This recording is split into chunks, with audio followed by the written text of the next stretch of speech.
অনেকে যারা আজকে গিয়েছে, সেই প্রধান উপদেষ্টা গিয়েছেন বা সাথে আরও যারা ছিলেন, যারা ভিকটিম ছিলেন, তারাও অনেকে সেই জায়গাটায় গিয়েছেন একই সাথে, এবং তারা সেই জায়গাটা চিনতেও একটু কষ্ট হয়েছে।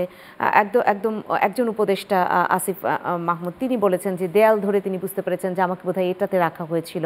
তো এই যে বুঝতে পারা, তার মানে কি চিহ্নগুলো তিনি তো কিছু লিখে রেখেছিলেন, চিহ্নগুলো নষ্ট করার যে চেষ্টা, সেই জায়গায় আপনি চিত্রটা কিভাবে দেখেন যে আরও কোনো গভীর ষড়যন্ত্র এখানে থাকতে পারে কিনা?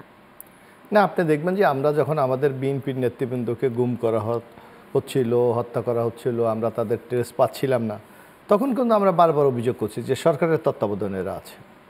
এবং আমার স্পষ্ট ভাষায় মনে আছে, আশরাফুল ইসলাম তখন আওয়ামী লীগের এলজিডি মন্ত্রী ছিলেন।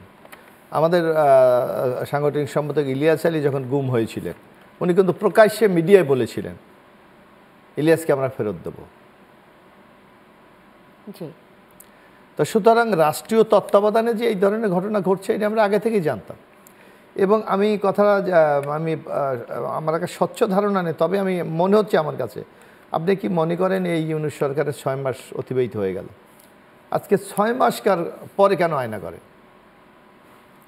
আমরা বিভিন্ন মিডিয়া দেখতেছিলাম, সেখানে প্রবেশ করতে দেওয়া হবে কিনা, দেখতে দেওয়া হবে কিনা, অথবা ওখানে কি অবকাঠামো ছিল সেটাকে অরক্ষিত থাকবে না এটাকে পরিবর্তিত করে দেওয়া। যেমন আজকে তো অনেকেই যারা বলেছে, যেমন আজমি গেলেন, তারপর মীর কাসেম আলীর ছেলে গেলেন, সালাউদ্দিন কাদের চৌধুরী ছেলে গেলেন, তারপর আসিফরা 2 উপদেষ্টারা গেলেন।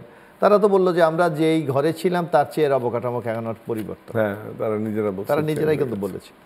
অর্থাৎ আপনার আগে যেই টর্চার সেলটা ছিল ওটাকে আরও বেশি মানে কি গণমুখী বা স্বচ্ছতা দেখানোর জন্য পরবর্তীতে হয়তো ভেঙে এই অবস্থা করা হয়েছে। কিন্তু এই আমার বক্তব্য সেটা না। একটা সভ্য দেশে যেখানে আইনের শাসন আছে বলে আমরা দাবি করি, সেখানে বিনা বিচারে একটা লোককে আপনি বছরের পর বছর আটকিয়ে রাখতে পারবেন? এই রাইট আপনাকে কে দিয়েছে? ওনার গার্ডিয়ান জানে না উনি আছে, জীবিত আছে কিনা মারা গেছে। ওনার সন্তানরা জানে না তার বাবা কোথায়, স্ত্রী জানে না তার স্বামী কোথায়। এই যে একটা বিভৎসতা, যার জন্য কিন্তু ডক্টর ইউনূস সাহেব এটাকে কিন্তু কি বলেছে, সেই একসময় ইসলামের যেই আমি এখানে একটু যুক্ত করি যে আপনি যেটা বলছেন যে বিনা বিচারে আটকে রাখতে পারে কিনা, এই আলাপটা হচ্ছে 5ই আগস্টের আগে যে পারেনি বা সেখানে যে অনেক বেশি নির্যাতন নিপীড়ন করা হয়েছে সেই চিত্রের বিপরীতে গিয়ে একটি প্রশ্ন। আর আমি যে প্রশ্নটা করেছি সেটা হচ্ছে 5ই আগস্টের পর আবার এই চিহ্নগুলো মোছার সাহস কি করে করে এইরকম একটি এটা কেউ না কেউ তো এর দায়িত্বে ছিলেন।